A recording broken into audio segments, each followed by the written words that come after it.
Google. Let's go get them again.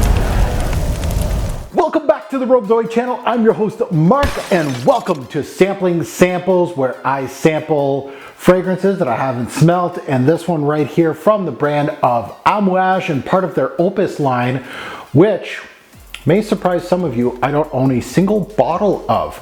I was always interested in this line.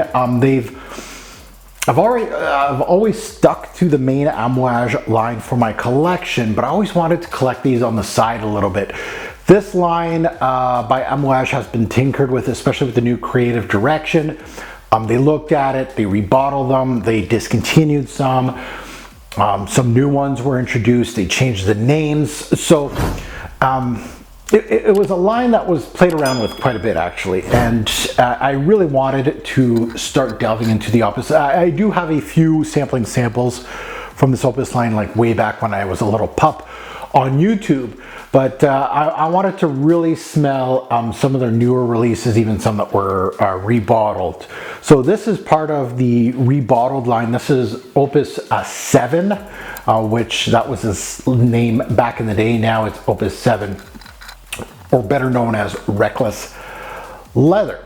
So this was one of those rebottled. I can't tell you what the original smelled like. I may have tested it, was it back in 2013 or something like that? So I may have notes somewhere on my computer and tested it. I stopped doing sampling samples for several years on my channel, but I do still have the notes that I took. But I can't tell you what the original Opus VII did smell like, but this is a sample off that new release. So let's get into it. Let's go under the hood. Let's take a look at some stats on this one. It was released back in 2022, so it has a year and some under its belt now. The initial launch of Opus VII was actually in 2013, so obviously 11 years ago. Concentrations de Parfum. Noses, two-headed monster, two noses that I highly respect, that have actually, Maurice, of course, is one of them. He has an extensive resume. He does some good and some bad, a lot of bad. Personally, he's not one of my favorite perfumiers, but he does a lot of stuff. When I saw that the name was Leather and I saw his name attached to it, I immediately thought of like Gucci Guilty Absolute and his use of Nagamartha and leathers. So I kind of thought, okay, Maurice is going to take care of that. And then there's Pierre Negrin, which of course is famed from the Amouage line of constructing interlude man, which immediately makes me think of, and you're going to see a lot of herbs and spices in this release, and it made me think of, okay, one guy's going to do this and the other guy does this, and it wouldn't surprise me if that's the way it was, because those are their strengths. So the notes in this one, the big notes, not that it's a huge note, and it's going to surprise a lot of you, but leather. It's a suede-like leather, and it is there for a large portion of the fragrance, but in the opening, you're kind of like, where's the leather? And I'm going to get into that. Galbanum's a big piece in this, and fenugreek. Now those are herbs. There's some spices, there's some resins in here. There's lots of cardamom, nutmeg. It's really a spicy little affair, and we're going to get into that. So I have my little Lucky Scent sample, not sponsored. Lucky Scent, if you're watching, sure, I'd like some free samples, but we are going to end Reckless Leather. It is my scent of the day. I'm wearing it now, but I want to remind myself the introduction, so I emptied out my little sample. So now let's launch it. It didn't launch at all. That was terrible. So launch 0 out of 10. Let's see how the fragrance goes. Reckless Leather opens surprisingly without a bold leather note, like what I was kind of expecting or half expecting. You never know with Amouage, but with the name and the noses, and you try to kind of decipher what you're going to be getting. I was half expecting, because there's Cypriol in here, I was expecting a huge Cypriol based smoky leather fragrance, basically, just because of Maurice's past. I was kind of thinking that is going to be the big portion of this release. And I was kind of surprised, because I was kind of met with a bowl of curry up top. And I'm going to get into that, but it's very Indian, culinary inspired in the opening, in my personal opinion, but we're going to get into that. Now, the first thing that hits my nose was the spices. Indian spice market might be the best way of thinking about it. It just makes me think of Indian food, basically.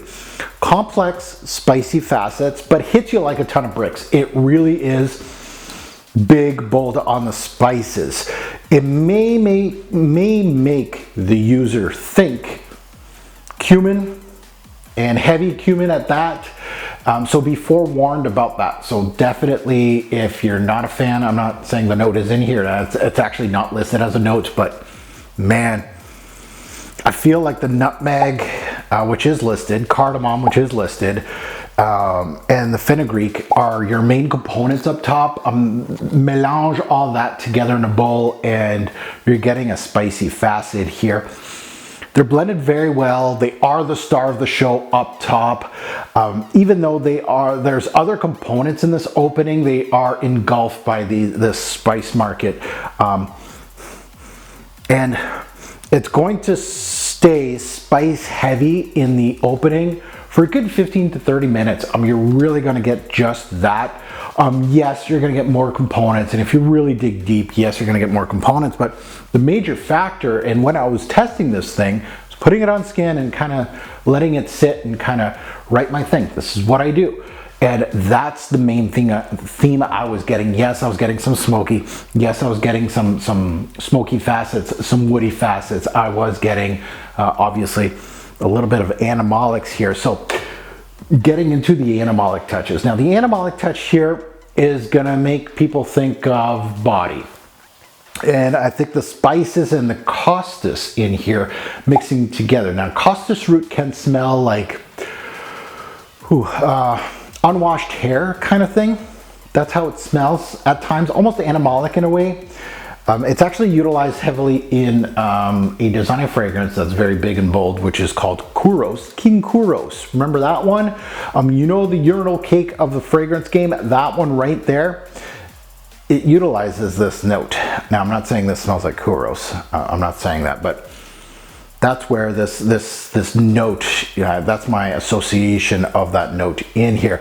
Now, that is mixed with the fenugreek, which, again, is first of all, the key ingredient in Indian cuisines and can bring this kind of idea here, the fenugreek and of course the costus root all together. Now the fenugreek seed is utilized in eau noir, and it kind of brought me to that, the original eau noir, not this redone one.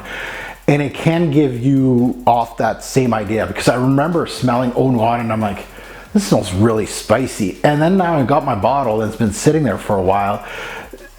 Eau noir turns more maple syrupy than a cumin-like spice, and I remember putting that together, and now looking at these notes, I'm like, this is exactly where this thing is going. Now this fragrance doesn't smell maple syrupy at all.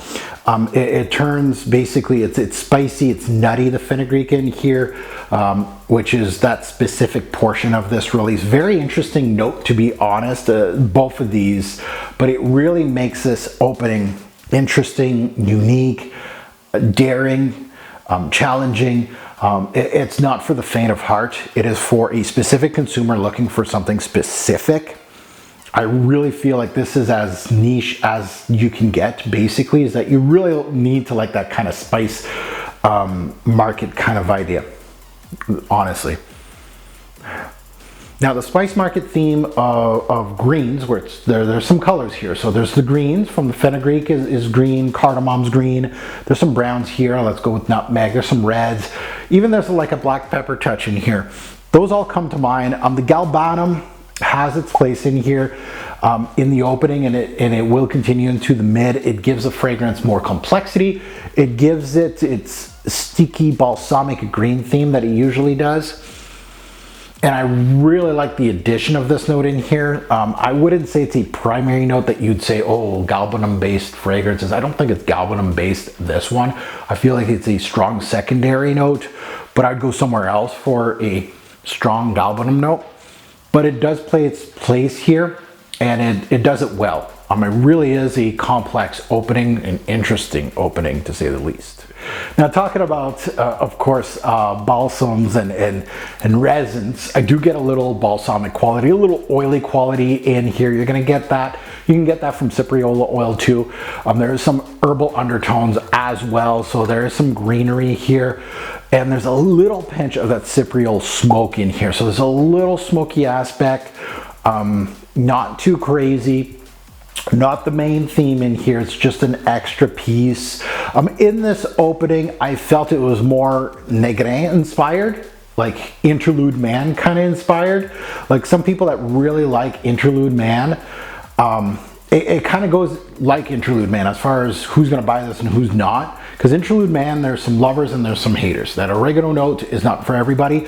It's kind of like in that piece. This opening is not for everybody. Some will love it. Most will hate it. So, but the herbs and the spices in this opening are quite unique, well blended, and they're top notch. Just like Interlude Man, they're really well done. So Negrin, I'm giving the odd to him. I've never seen really Maurice do this kind of thing with spices and herbs. So I think this is more Negrin than Maurice. Now, it's a big punch up top. And it isn't for the faint of heart. I really feel this opening is for the true niche heads looking for extreme spices. It's spicy, it's a little funky, it's a little dirty, it's robust, it's green.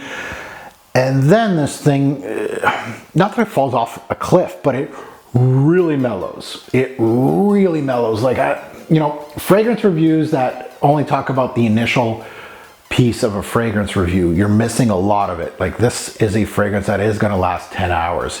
And this opening is basically the roughness of it. I would say at tops 30 minutes, you're gonna get a lot of that spice market theme. And to each their own, of course, as far as their skin and what they're gonna get out of it, but they never go away, but they do mellow. Like it's a bomb at the start of it, but then it mellows to, it almost goes to a more aromatic, leathery thing in the back end, which has a lot more moving parts than just that, but it kind of bellows down to it. Now in the mid, you finally get introduced, to a leathery nuance. You can pinpoint this leathery nuance in the beginning, but you really need to dig. It never went really big, smoky, big, robust, leathery thing. To my nose, which honestly is a disappointment. That's what I came into this fragrance review going. I'm like, okay, big robust Maurice, big robust leather like Maurice does with Negrin spices up top. This could be really, really good. And I was disappointed, honestly. The leather is very, I wouldn't say minute, but it's not as prominent. I don't think it's the overall theme, even though it's a large portion of the fragrance. It's more the backbone of the fragrance, and you lose it in the opening, and in the back end there's a lot more moving parts to it too. So I am a disappointed nose in regards to theme, name, everything I thought this was going to be. But as a reviewer, I'm not going to base this fragrance review on name or disappointment that I wanted a big bold leather from Amouage. So it's about the scent as a whole, and right now it's doing well. I can see a lot of people not liking this. Like in North America, I don't think this sells many units. It just can't. There's no way. That opening is very big and bold and daring. Yeah, but now, we're probably 10 minutes since I've put this in, maybe give or take in this fragrance review. In between takes 10-15 minutes. And I'm starting to feel a little bit of that leathery touch. It's still spice market, but it's coming down a little bit here. So now we're in the mid, and that leathery aspect I think is Maurice's, where Negrin was the big pen for the opening. And I feel like Negrin was the perfumier for this, and it just ended a little thin for their thoughts, and Maurice came in and kind of put in a light leathery touch in this fragrance. It definitely isn't Gucci Guilty Absolute. So anybody that's kind of thinking and tagging Maurice with this leathery thing, kind of like I did, it's not an oily leather jacket thing. There is some balsams in here. There is an oily facet, but it's not as deep, dense, thick. as you would think of Maurice leathers. So there's some touches here and there that will make you think that, but the leather is so light to my nose in the overall composition. It's very much I would say a high secondary note in this release and not really primary. The spices are primary in here. The greens are more primary. The leather almost has an impact like the woods have in this fragrance. And what I mean by that is that they're the backbone. And you may have noticed I haven't spoken about woods just yet. There is some musky pieces here as well. There is some salty pieces in here too in the back end that I felt. It helps that salty leathery imagery. And now we're talking about the woody backbone that comes in and it punches up a little bit more. So now you're getting a little more of the oud, which is one of the woods. The oud itself, I don't know. I didn't feel like it was a big bold factor. I felt like the craziness was more about other notes as far as animalic feels and all that. It's not coming from the oud. I feel like the oud was just a very good oud, but nothing crazy out there. Sandalwood's in here, so oud and sandalwood are your woody combo, and they're going to give a backbone to this set. The spices are taking more of a secondary role, but are still prominent. You can still smell them. They're still the first thing that hits your nose, honestly, but the woods really helps this idea. Like it's a little more complex as a fragrance. Even though that introduction was very complex, I mean, it really showed the colors of the spices. The transition from opening to the mid is almost shocking. It's almost like you lost the whole scent before it picks up again. Here, it reminds me, as far as the leather goes, I was trying to figure out what kind of imagery I could give all of you that are watching this, and it makes me think of an old leather baseball cleat. And what I mean by that is there's kind of like a clay-like appeal in this fragrance. So think about an old cleat. And I'm talking baseball because there is some clay, there's some earth and some grass in here. So it's not soccer because I want to have the theme of more earthiness, of more of and again, like a clay, like that kind of feel. And some people may project as thinking the clay is like kind of like an iris, and I could see that because iris and clay kind of comes in the imagery, but it's like an old baseball cleat that it's muddy, it's worn, a little funky, a little bit of clay on top of it, some earth, some grass. There's a lot of greenery in this. The leather is more creamy, powdery here. There's an ambery glow here in the back end a bit, not too sweet. Not sweet at all. It's actually a fairly dry fragrance, but it has a worn leather feel to it, almost smooth and supple with a slight animalic touch. That's where I go with this back end. So spice market in the front end with some resin, some oiliness, a little bit of leather, a little bit of woods, but it's mostly spice market. And then in the back end, and less of that, and you're getting more of this baseball cleat. I do know from experience, first and foremost, before I end this, is that these Lucky Scent samples only show me a glimpse of these Amouage scents. And I know for a fact that if I oversprayed this release, which my sample is over here on the ground now, I feel like I would get much more from Reckless Leather than I got in this fragrance review. But I feel like it's still a solid product for me to put online for anybody that's looking into this release. I feel like I'm touching some things that some other people may not, and it is a daring release, so I want people that are thinking of blind buying, they may click on my video and I may help them a little bit in regards to this one. Overall, to my nose, the focus was mainly on spices in this release than an actual leather note. The leather stays very suede-like to me, creeps up on you kind of slowly from the big punching opening. So it takes time for it to really be a high secondary note in this fragrance. It's a solid scent from the Opus line. I gotta give it that, but I don't think it would be my first choice to purchase a big bottle of. That's my thought process. I really like, there's some good and then there's some bad, just like every fragrance review. Amouage is not, they will get kicked once in a while from me. And I'm not saying this is a bad scent. You know, I feel like the Amouage complexity is there. The uniqueness from Amouage kind of there, you know, that opening, the fenugreek note. I like the notes, the costus. Those notes, those two are very unique and daring notes, and I really like that Amouage utilized those in this release. But there is some things that are, I feel like in the back end, it was kind of not as great as I was expecting. So now let's get into seasons, day, night, versatility, and performance. Seasons, this is a fall and winter beast. I feel like this is more geared for cooler weather. Day or night, I feel like this is more of a nighttime scent, but you can wear it casually during the day, especially during these Canadian winters. We'll say you're staying in casually, why not, if this is what you want to wear. Versatility, it has to take a ding. That introduction is very much challenging, daring. Not to me, but I feel like a lot of noses will not like this. They will definitely not like this. I'm gonna go below average as far as versatility goes. Performance. Performance was good. This one does get a lot of reviews that are saying beast.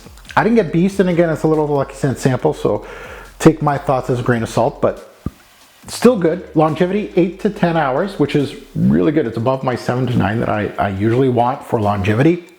And projection was above average.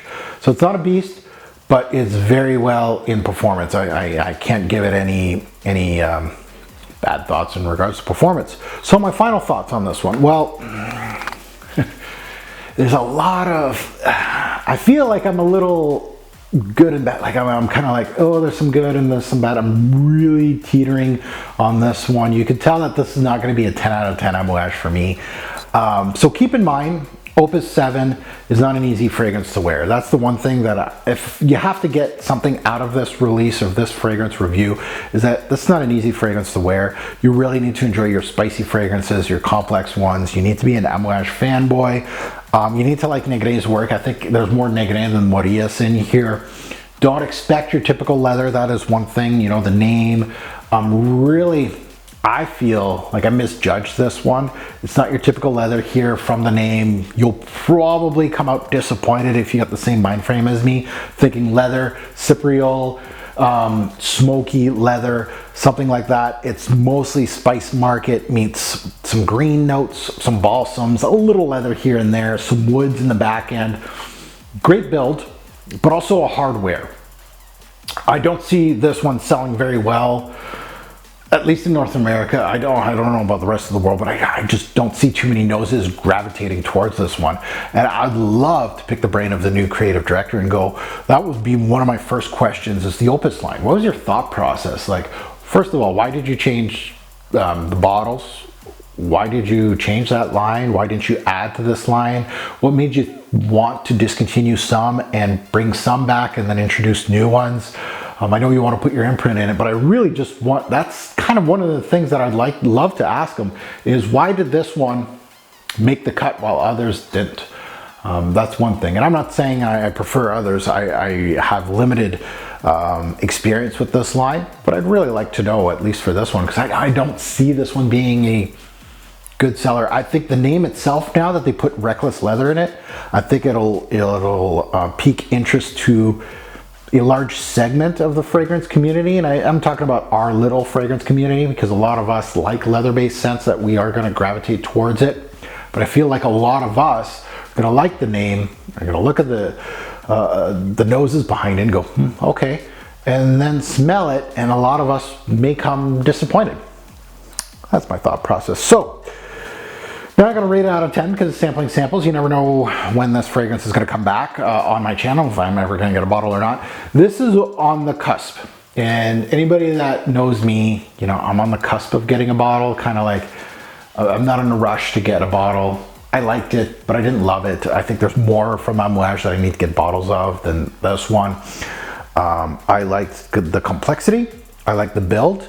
I appreciate some of the daring notes in this release, and I feel like they have more to offer. And I feel like with the big bottle with more sprays, I could see where this thing would fully blossom. And this may be just it, what I got from this little sample. At the end of the day, I was not disappointed. So I'm gonna go 8 bottles out of 10. I think that's a safe bet. You know, I've been giving Amouage's perfect 10s quite a bit, especially, you know, I've been testing a lot of their good ones, their new good ones. I feel like this is right in there, 8. To the wrong nose, this is gonna be a 0 out of 10. I can tell you right now, anybody that doesn't like that cumin-like opening, you're not gonna like that. A lot of people are not gonna like this score. It's either a love or hate this type of fragrance. I don't think there's a middle ground. I'm at that, I like it. I feel like that could have had more to it. And I'm still kind of maybe kicking myself that I wanted more leather in the back end. Anyway, 8 out of 10 I think is a perfectly good score for this one. Definitely one that I'm gonna miss that now that I don't have a sample anymore. But I feel like it was a solid set, but not a great one from the brand of Amouage, because I do expect a little bit more from them. So that's your my take. I'd love to see yours in the comments below. What do you think about this release? Did you try it? Did you love it? Did you hate it? Did you get what I got, right? That spice market in the opening, were you kind of disappointed? Where's the leather? Maybe some of you, on your skin, you got leather straight away. I'm not saying I didn't get leather straight away. I feel like it wasn't the prominent note straight away. I feel like that's what my reviews are based on, is what's primary in the opening is more spices than anything. As always, a great import fragrance will make a lasting impression. Choose your scent wisely. Thanks for watching. Have a good one.